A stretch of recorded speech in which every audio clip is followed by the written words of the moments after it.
The setting sun cast long shadows across the pristine streets of Oakwood Heights as Officer James Miller cruised in his patrol car, surveying his domain with practiced vigilance.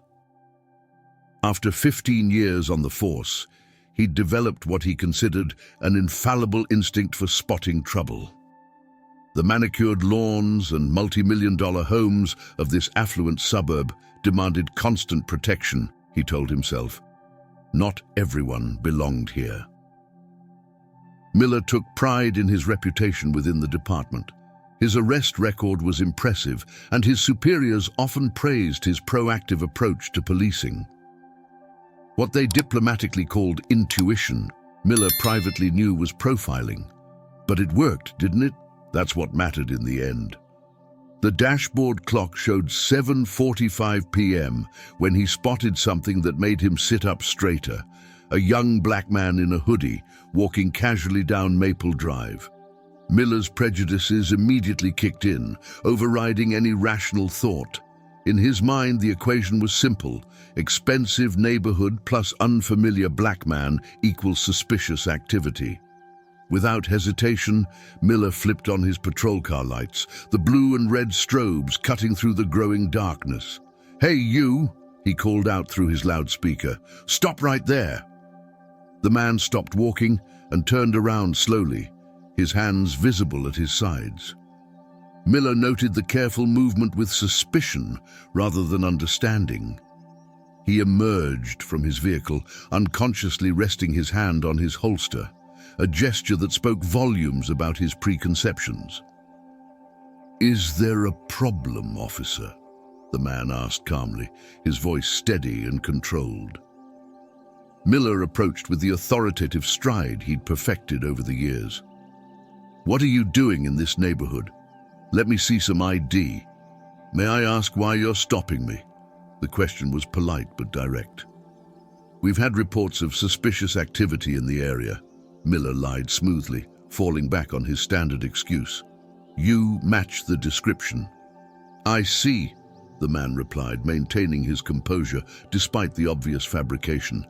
"And what exactly was that description?" Miller faltered slightly, caught in his own deception. He quickly recovered, doubling down on his authority. "Just show me your ID and explain your business here." "I live here, officer," the man stated simply. "Just moved in last week, actually." He reached slowly for his wallet, movements deliberate and careful. Miller couldn't hide his disbelief. "Yeah, right," he scoffed. "In Oakwood Heights?" "Yes, 427 Maple Drive," the man confirmed, handing over his driver's license. "Would you like to see the deed as well?" As Miller took the ID, the streetlights flickered on, illuminating the credentials he now held in his hands. His eyes widened as he read the name, Marcus Thompson. Recognition dawned slowly but unmistakably. He'd seen this name just that morning in an official department memo, a memo about the incoming police commissioner. The blood drained from Miller's face as the reality of the situation crashed over him. He'd just racially profiled his new boss, the man who would be running the entire department starting tomorrow. "Mr. Thompson, ... Miller's voice trailed off as panic set in. "As in..." "The incoming police commissioner, yes," Marcus confirmed quietly. "I start tomorrow, actually, and our first order of business will be reviewing stop and frisk statistics and racial profiling incidents in this precinct." Miller's hand dropped from his holster as shame washed over him. "Sir, I was just following protocol." "Was it protocol that made you stop me, Officer Miller?" Marcus asked, noting the nameplate. "Or was it something else?" Miller stood silent, unable to meet Marcus's steady gaze. Years of justifications and excuses crumbled in the face of this moment. "I'll see you tomorrow at the station," Marcus said, taking back his ID. "We have a lot of work to do, not just with you, but with the whole department. This needs to change." As Marcus walked away into the gathering darkness, Miller remained frozen on the sidewalk, his entire world shifting beneath his feet. Tomorrow would mark the beginning of major changes, both for the department and for himself. And for the first time in his career, Officer James Miller was afraid of what the future might hold. The next morning arrived with a weight of inevitability that made Miller's uniform feel like lead on his shoulders. He'd barely slept, replaying the previous night's encounter over and over in his mind. Each time, his actions seemed more indefensible, his prejudices more glaring. Miller arrived at the station an hour early, something he'd never done before. The building was quiet, with only a few overnight officers finishing their shifts. He made his way to his locker, changed into his uniform, and then did something unprecedented. He waited by the front entrance for Commissioner Thompson to arrive. At precisely 8 a.m., Marcus Thompson walked through the doors, dressed in an impeccable suit and carrying a leather briefcase. His presence immediately commanded attention, drawing the eyes of every officer in the lobby. Miller stepped forward, his heart pounding. "Commissioner Thompson," he said, forcing himself to meet the man's eyes, "I want to apologize for last night. More importantly, I want to learn and do better." Marcus studied him for a long moment, his expression unreadable. Finally, he nodded slowly. "That's a good start, Officer Miller. A very good start. Walk with me to my office." As they walked through the station, Miller could feel the curious stares of his fellow officers. Word of last night's incident hadn't spread yet, but it would soon enough. The shame he felt was tempered by a growing determination to prove he could change. In his office, Marcus took his seat behind the desk and gestured for Miller to sit across from him. "Tell me, Officer Miller, in your 15 years on the force, how many stops like last night's have you made?" Miller shifted uncomfortably. I don't know the exact number, sir." "Take a guess." "Hundreds, maybe thousands," Miller admitted, his voice barely above a whisper. "And how many of those stops involved people of color?" The question hung in the air like a heavy cloud.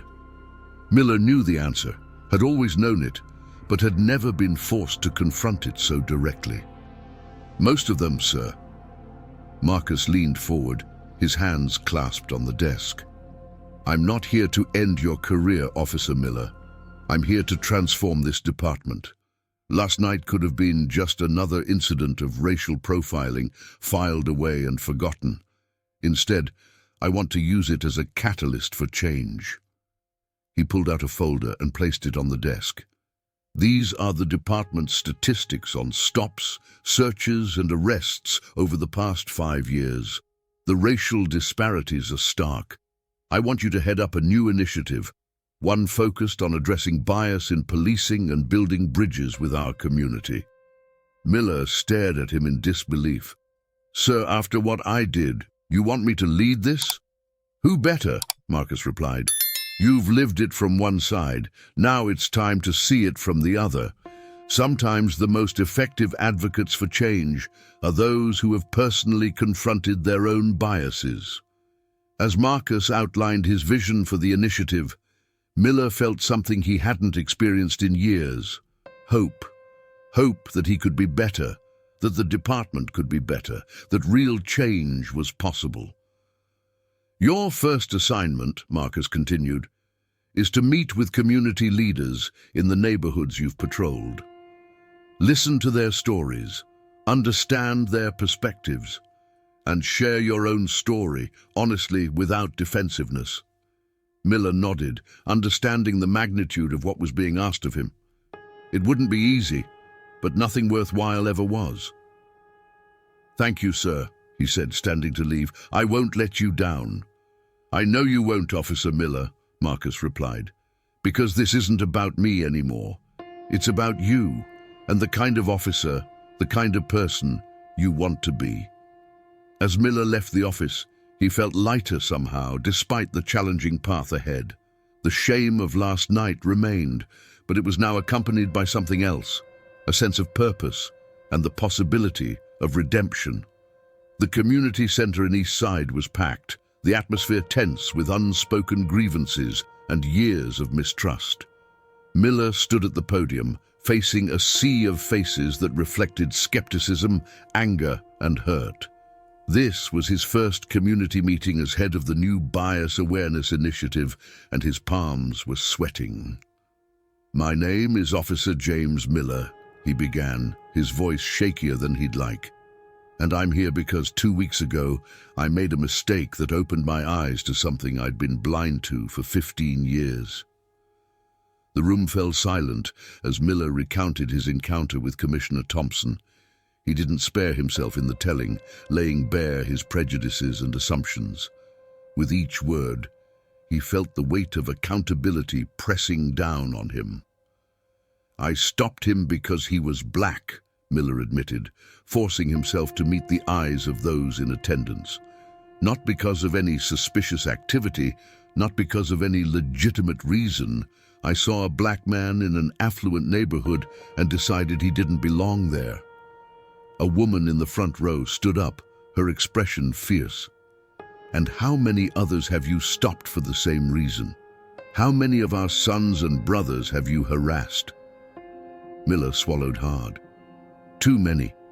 I can't change what I've done, but I'm here because I want to do better. I want to be part of the solution instead of perpetuating the problem." From the back of the room, an elderly man spoke up. "My grandson was stopped 3 times in 1 week last month. Different officers, same reason, suspicious activity. What makes today different?" "Nothing," Miller responded honestly. "Nothing is different today except that I'm finally listening. I'm here to hear your stories, to understand the impact of what we've been doing, and to work with you to create real change." Over the next 2 hours, Miller listened as community members shared their experiences, stories of humiliation, fear, and powerlessness in the face of law enforcement. Each account struck him like a physical blow, forcing him to confront the reality of what his proactive policing had meant for real people. A young man named Marcus Davis, no older than 20, described being stopped and searched while walking home from his night shift at the hospital. "The officer said I fit a description," he said, his voice bitter. "I was wearing my scrubs." Miller recognized himself in that unnamed officer's actions, saw his own prejudices reflected in the story. "I'm sorry," he said, the words feeling inadequate but necessary. "We've failed you, failed this community, but I promise you things are going to change." As the meeting drew to a close, Commissioner Thompson, who had been quietly observing from the back, stepped forward. "What you've heard tonight is just the beginning," he addressed the crowd. "Officer Miller's experience and his willingness to change represent a new direction for our department. But we need your help, your continued engagement to make this work." Afterward, as people filed out, several stayed behind to speak with Miller personally. Some shared more stories, others offered suggestions for improvement, and a few even expressed cautious optimism about the future. One elderly woman gripped his hand tightly. "You admitted your mistakes," she said. "That's more than most ever do. Don't stop here." Miller drove home that night with his head spinning. The meeting had been harder than he'd imagined, but also more transformative. He'd expected anger, but he hadn't anticipated the impact of truly listening, of allowing himself to feel the weight of his actions through others' eyes. In his rearview mirror, he caught sight of himself in uniform, the same uniform he'd worn proudly for 15 years. For the first time, he wondered what that uniform meant to the people he'd sworn to protect and serve. Not just what it meant to him, but what it represented to them. His phone buzzed with a message from Commissioner Thompson. "Good work tonight. This is just the beginning." Miller knew he was right. Tonight had been a start, but the real work lay ahead. The community's trust wouldn't be rebuilt in a single meeting or through one officer's change of heart. It would take time, commitment, and consistent action to create lasting change. But as he pulled into his driveway, Miller felt something he hadn't expected. Hope. Real, tangible hope that things could be different, that he could be different. and that maybe, just maybe, his story could help other officers recognize and confront their own biases before it took a crisis to wake them up. 6 months into his new role, Miller found himself standing before a room full of fellow officers, conducting another bias training session. The resistance he'd initially encountered from his colleagues had slowly begun to fade, replaced by growing interest and, in some cases, genuine transformation.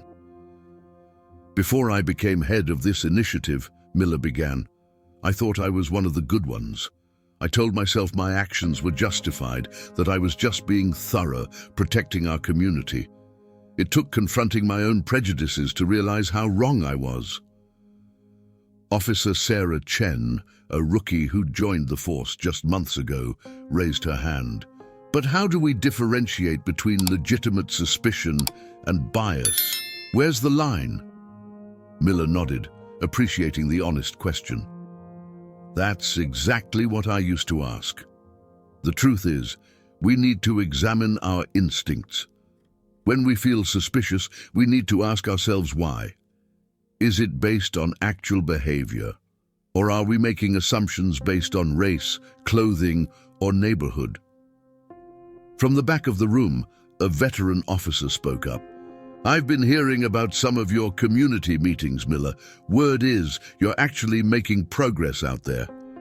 "We are," Miller confirmed, "but only because we're finally listening. Real listening. Not just waiting for our turn to defend ourselves. The community has valid concerns, and addressing them makes us better officers." After the session, Commissioner Thompson pulled Miller aside. "The department's stop and frisk numbers are down 40% since you started this program," he said, "and our community approval ratings are up. But more importantly, the nature of our interactions has changed." Miller knew this firsthand. He'd seen it in the way officers now approach their patrols, in the conversations happening in the break room, in the growing number of colleagues voluntarily attending community meetings. Later that day, Miller was on patrol when he spotted a familiar face, Marcus Davis, the young hospital worker who had shared his story at that first community meeting. This time, instead of viewing him with suspicion, Miller pulled over to say hello. "Officer Miller," Marcus greeted him, a small smile replacing the wariness that had once characterized their interactions. "Just finished another night shift?" "Heading home?" Miller asked. When Marcus nodded, Miller offered him a ride, which he accepted after only a moment's hesitation. During the drive, they talked about the changes happening in the department, about Marcus's work at the hospital, about the community's gradually shifting perception of law enforcement. "You know," Marcus said as they neared his house, "when you first started coming to those meetings, a lot of us thought it was just for show. But you've stuck with it, really listened to us. That means something." Miller felt the weight of those words. "I'm trying to be the kind of officer I should have been from the start," he replied. "The kind of officer this community deserves." As he dropped Marcus off, Miller reflected on how different this interaction was from the countless stops he'd made in the past. Instead of creating fear and resentment, he was building bridges, earning trust one conversation at a time. Back at the station, Miller found Commissioner Thompson waiting in his office. "I have a proposal for you," Thompson said, closing the door. "We've been getting requests from other departments about our bias training program. They want to know how we've achieved such significant results in such a short time." Miller leaned forward, intrigued. "What are you suggesting?" "I want to expand the program," Thompson explained. "Create a model that can be implemented across other departments. And I want you to head it up. Your story, your transformation, it resonates with officers because you've been where they are. You speak their language, but you also understand the need for change." The proposal was unexpected, but felt right.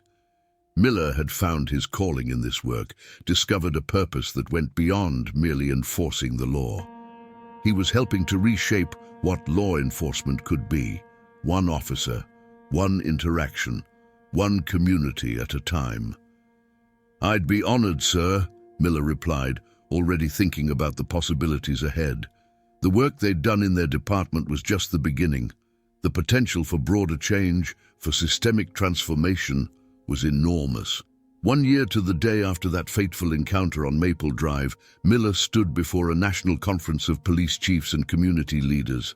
The audience was filled with faces from across the country, all eager to learn about the remarkable transformation that had taken place in his department. "A year ago," Miller began, his voice steady and confident, "I was a different officer, a different man. I thought I was serving my community, but in reality, I was perpetuating harm through my own unexamined biases. It took an encounter with our now Commissioner Thompson to wake me up to the truth." In the front row, Marcus Thompson sat with a subtle smile, watching the officer who had once profiled him now, leading the charge for change. "Our department's transformation wasn't easy," Miller continued. "It required honest self-reflection, uncomfortable conversations, and the courage to admit we needed to change, but the results speak for themselves."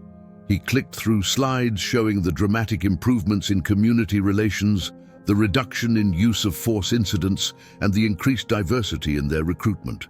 But more powerful than the statistics were the stories of trust rebuilt, of communities reconnected with their police force, of officers learning to serve with genuine understanding and respect. "The most significant change," Miller explained, "wasn't in our policies or procedures, though those were important. The real transformation happened in our hearts and minds. We learned to see the community we serve as partners, rather than potential threats, as people rather than statistics."